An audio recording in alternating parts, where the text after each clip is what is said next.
Salut les balances, j'espère que vous allez bien. Tirage général pour le mois de mars 2020 pour le signe solaire ascendant et lunaire. Donc pensez bien à aller voir vos autres signes si ce tirage ne résonne pas avec vous. Et la deuxième partie de ce tirage donc sera sur Vimeo. Pour ceux qui n'ont pas pu ou qui ne savent pas pourquoi la suite est sur Vimeo, je vous conseille d'aller voir la vidéo que j'ai faite sur ma chaîne sur pourquoi Vimeo et vous comprendrez pourquoi. Voilà. Et donc du coup, on va attaquer ce tirage sans plus attendre. Donc on va regarder donc l'énergie qui va vous accompagner sur ce mois de mars, euh, ce que vous désirez ou ce que vous souhaitez, les opportunités, les points positifs, le défi, les points négatifs, la vie sentimentale, la vie pro et le conseil. Et donc, on y va. On va prendre une arcane majeure. Donc, pour les signes de la balance pour le mois de mars 2020.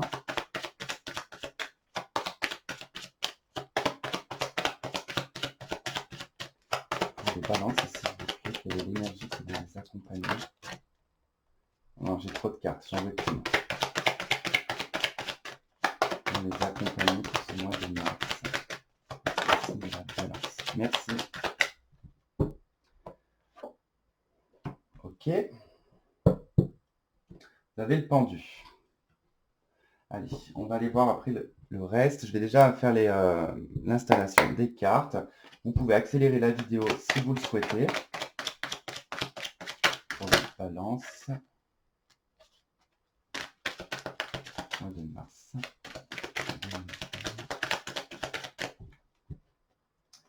Balance.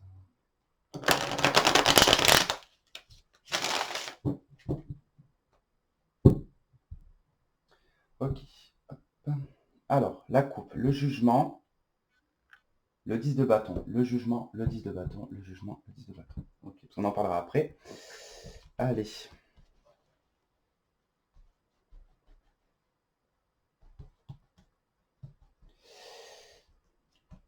Donc, on va aller voir vos désirs, ce que vous souhaitez, les points positifs, les opportunités pour ce mois de mars, les points négatifs, le défi, les obstacles, la vie sentimentale, la vie pro, hop, et le conseil. Hop, y arriver.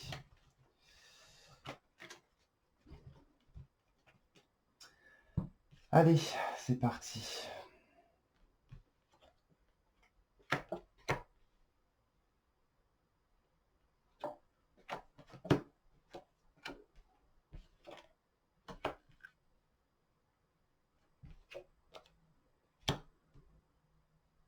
Ok, alors, déjà nous allons parler de la coupe. La coupe, donc c'était le jugement et le 10 de bâton. Alors, cette coupe, clairement, je vais prendre la première interprétation qui me vient pour cette coupe.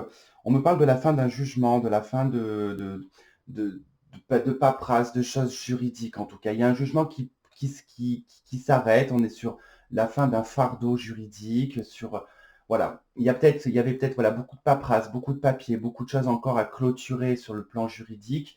Bon, sur ce mois de mars, vous êtes à la fin de ces tracas, à la fin de ces soucis au niveau administratif et juridique.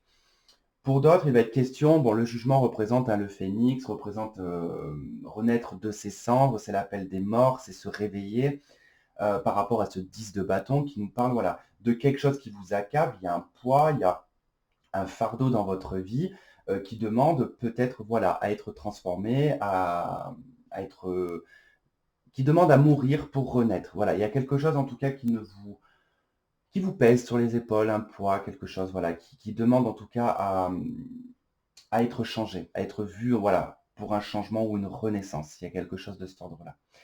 Votre énergie qui va vous accompagner pour ce mois de mars, c'est le pendu. Donc cette énergie, c'est une énergie de pause, de patience, d'attente, mais c'est une carte aussi qui nous indique de pouvoir peut-être voir les choses différemment. Donc cette énergie, elle va vous permettre en fait de prendre du recul, de pouvoir voir les choses vraiment sous un autre angle, hein, vraiment sous un angle différent. Vous allez peut-être percevoir des choses que vous n'aviez pas vues avant. Euh, tout va s'éclairer pour vous. Les choses vont vous sembler peut-être inconnues, d'ailleurs, hein. Elles peuvent vous sembler inconnues. Mais voilà, c'est une énergie qui, elle est bien cette énergie du pendu, je trouve. Parce que c'est soi-même, hein, ce personnage, c'est lui-même qui s'est attaché le pied sur un arbre. Bon, là, en l'occurrence, il fait plutôt comme un peu le cirque, quoi. Enfin, il fait des positions. Mais je veux dire, voilà, il y a cette légèreté aussi dans le pendu, hein, mais c'est vous-même, en tout cas, qui vous autorisez ici une pause, un recul pour essayer d'observer les choses différemment. Euh,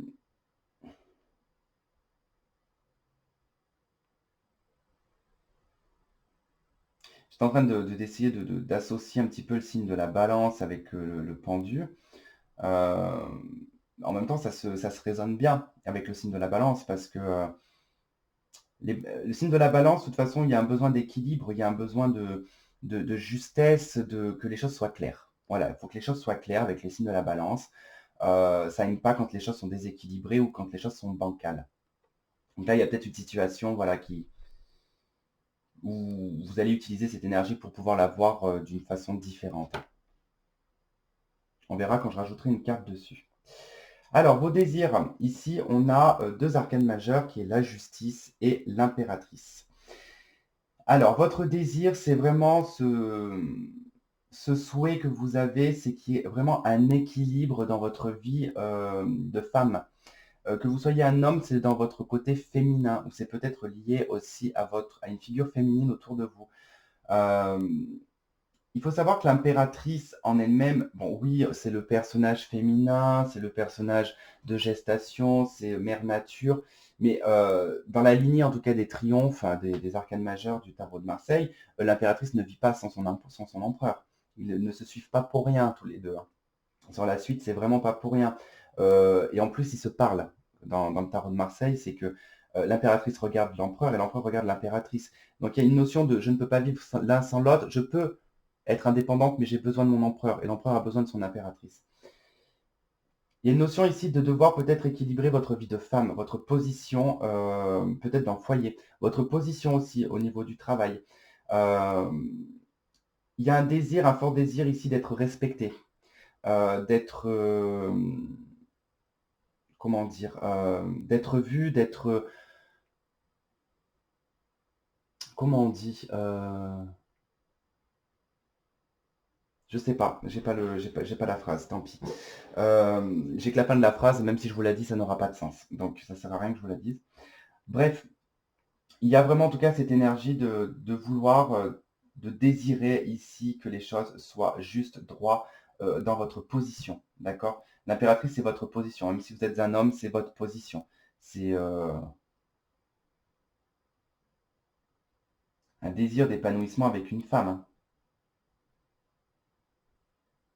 Il y a aussi, voilà, une autre interprétation ici, parce que c'est vrai que ça peut être en résonance avec la coupe.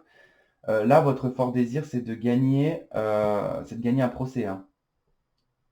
C'est d'avoir gain de cause dans un procès.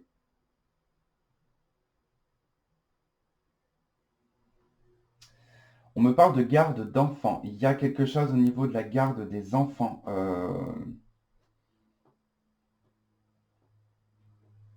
Ouais. J'ai des femmes ici qui ont un fort désir, en tout cas, de gagner un procès. C'est en lien, en tout cas, avec votre côté maman. Il y a une histoire avec un enfant ici, hein. Là, c'est pareil, on verra quand je rajouterai une carte. Je vais même la rajouter tout de suite, là. Parce qu'on a sur la justice et l'impératrice, s'il vous plaît. Sur la justice et l'impératrice. Qu'est-ce qu'elles veulent nous dire, la justice et l'impératrice?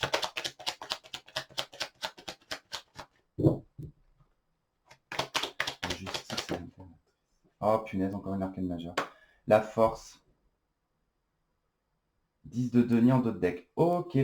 Combat juridique au niveau d'un patrimoine, au niveau de la famille, au niveau des enfants, peut-être aussi au niveau d'un héritage. Ça, c'est vraiment dans vos désirs, c'est de gagner. Là, on a une notion de la game, quoi.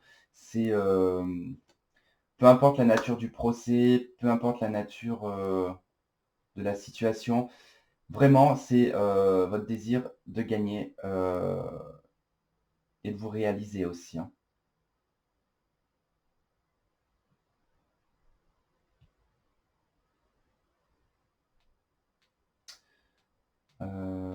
Ouais.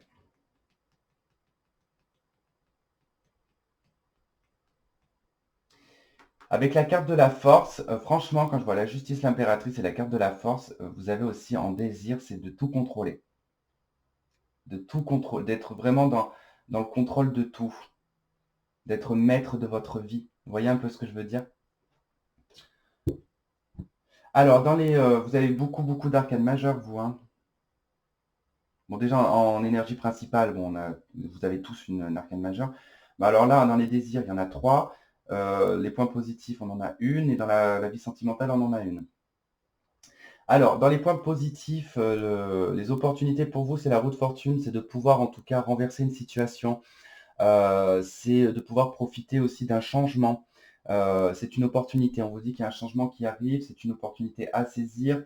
Il y a vraiment en tout cas une situation qui se renverse, hein. Et vous le verrez de toute façon, parce qu'avec la roue de fortune, il y a quand même voilà, quelque chose qui est palpable, qui est ressenti, quoi. On le sait, on le sent quand il va y avoir ce changement, on le voit en plus. Et puis la roue de fortune va nous parler aussi d'une saison, on peut nous parler d'une saison. Donc il se peut que ça soit pendant le solstice de printemps, sur le mois de mars là. D'ailleurs, comme pour les Gémeaux aussi ont sorti la roue de fortune. Mais eux en extension par contre. Donc voilà, vous avez en tout cas cette occasion de changer votre vie. Peu importe le domaine, hein, vous verrez en tout cas sur quel domaine ça joue, mais voilà, vous avez vraiment cette opportunité de pouvoir renverser une situation. Dans les aspects négatifs, vous avez la 7 de coupe, c'est les illusions, c'est les rêves éveillés. Attention à ne pas trop vous faire des plans sur la comète sur ce mois de mars, parce que c'est vrai que le 7 de coupe, ça peut être ça. Ça peut être aussi vous engager dans plusieurs choses et ne pas savoir quoi choisir au dernier moment, et que vous allez peut-être abandonner des gens. Soyez bien sûr et certain de ce que vous voulez faire, d'accord? Et puis n'essayez pas de trop, en tout cas, d'être dans des rêves éveillés, parce que là, vous avez en tout cas une énergie dans vos désirs et vos souhaits d'arcane majeur. Donc, il y a quelque chose de très fort. Vous avez une position de la justice, vous avez la position de l'impératrice et de la force. Donc là, on voit vraiment un personnage féminin euh, qui est intransigeant, enfin, qui est en plus, moi, je vois une juge là. Je vois une juge, hein, vraiment, hein. Là, je vois une personne qui. Mais bon, on est dans le désir. Mais là, j'aurais sorti ça dans un tirage classique. Moi, ici, c'est une juge. C'est même pas une avocate, c'est une juge. Donc, bref. Donc, vous ne soyez pas non plus le juge. Vous voyez un peu ce que je veux dire? Euh, D'être trop. Alors, juge, enfin, comment dire? Je me suis mal exprimé parce que du coup, vous n'allez pas comprendre. D'être trop, en fait, obtus sur quelque chose que vous voulez, par exemple sur un désir ou quelque chose qui fait que ça vous rentrerait en fait dans une illusion, parce que ça serait pas réel en fait. Vous voyez un peu ce que je veux dire? Allez, on continue. Votre vie sentimentale, la lune. Bon, et ben encore une fois, on nous parle des illusions ici dans votre vie sentimentale. On peut nous parler de secrets, de mélancolie, d'inquiétude, de manque d'éclaircissement. Il y a des choses peut-être cachées dans votre vie sentimentale, couple ou célibataire. On peut nous parler d'une personne du passé, on peut me parler aussi d'une ovulation ici pour une femme. Euh, Peut-être aussi, puisque là dans vos désirs, vous avez l'impératrice, vous avez peut-être envie d'un enfant. Vous avez peut-être envie de concevoir un enfant ici.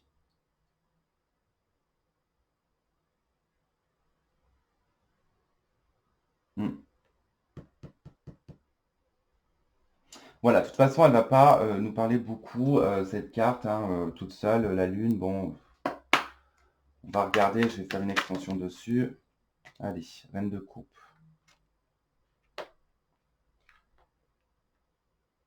Reine de coupe et reine de denier. Ah ouais, d'accord, ok. Là, clairement, ça vous dit sur votre vie sentimentale, qu'est-ce que vous voulez? Vous voulez quoi? Pour ça que là, vous avez envie d'équilibre, mais je comprends maintenant que je vois ça, pourquoi ça?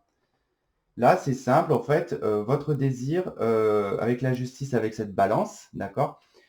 Vous avez envie d'une vie de famille, d'une vie de femme, et vous avez envie, d'une vie professionnelle et financière. Illusion, attention. Revoyez peut-être un point par point.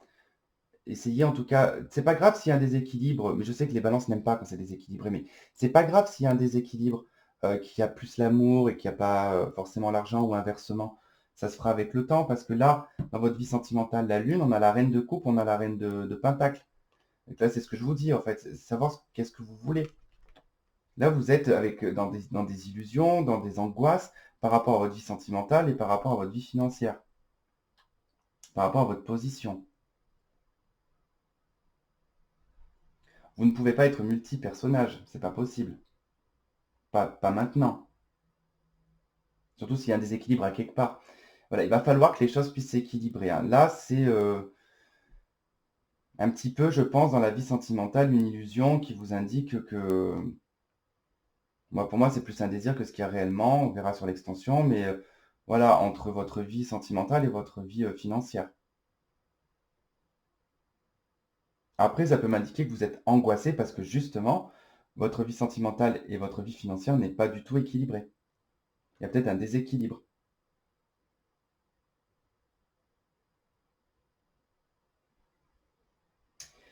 Dans la vie professionnelle, on a le roi de coupe. Bon, j'ai envie de vous dire qu'avec le roi de coupe, vous pouvez être en présence d'un patron ou d'un collègue, mais je dirais plus une personne supérieure à vous, plus âgée que vous, qui sera d'un soutien, une personne qui sera à l'écoute, qui voilà, qui est présent en tout cas pour vous soutenir hein, dans le cadre du travail. Il se peut qu'il y ait dans le cadre du travail une personne aussi qui vous désire, qui a de l'amour pour vous, et vous pouvez aussi travailler avec votre conjoint pour certains. Il peut être question d'avoir votre vie professionnelle en lien avec votre vie sentimentale. Qu'est-ce que je pourrais vous dire d'autre?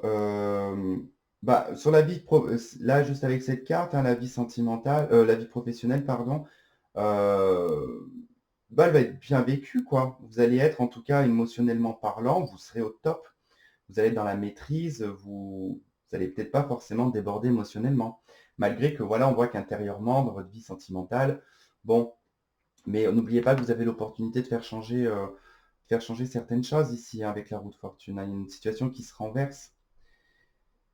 Alors, dans le conseil, on a la 7 de denier. C'est marrant parce qu'elle résonne bien avec le pendu dans l'énergie globale. C'est que la 7 de denier, on vous demande d'être patient et patiente, d'attendre que les choses, en tout cas, commencent tout juste à porter leurs fruits, mais c'est pas encore totalement la maturité des choses, hein. Ça prend forme.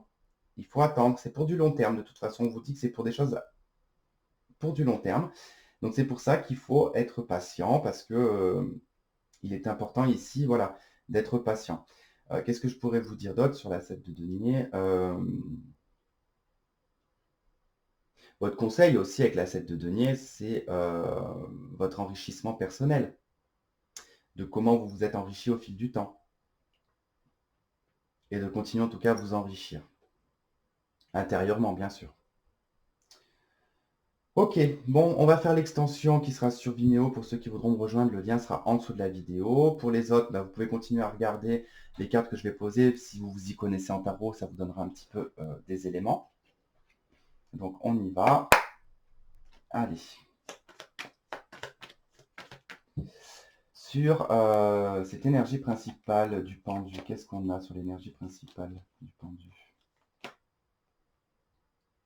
On a le pendu. Bon, on va pas insister. On va pas insister. Allez, sur vos désirs, ce que vous souhaitez sur ce mois de mars. Là, on en saura un petit peu plus. La 7 de bâton. Et qu'est-ce qu'on a d'autre, s'il vous plaît? On a la 2 d'épée. Il m'en faut une autre, là. Sur la 2 d'épée, expliquez-moi cette 2 d'épée, là. La 6 de coupe. Ok.